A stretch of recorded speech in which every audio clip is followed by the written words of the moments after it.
In this video, I'm going to show you how to create a new Unreal project and integrate it with a new Wwise project, which we'll also create. I'm assuming you've already installed both the Epic Games Launcher along with a version of Wwise. Open the Epic Games Launcher, launch whatever version of Unreal you're using and create a new project.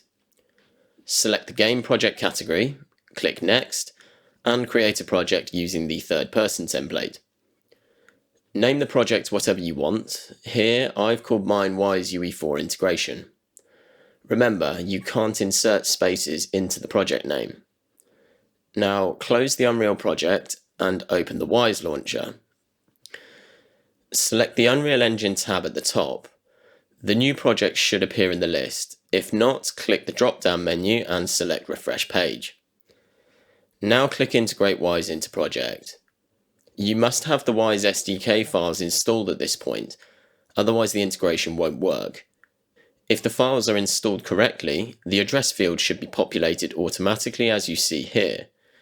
If not, go to the Wwise tab, select the spanner menu icon beside your Wwise installation, select Modify, and then on the next screen, check the SDK tick box and click Next. Back to our integration. You don't need to set a project path, as we'll allow the launcher to create a Wwise project for us.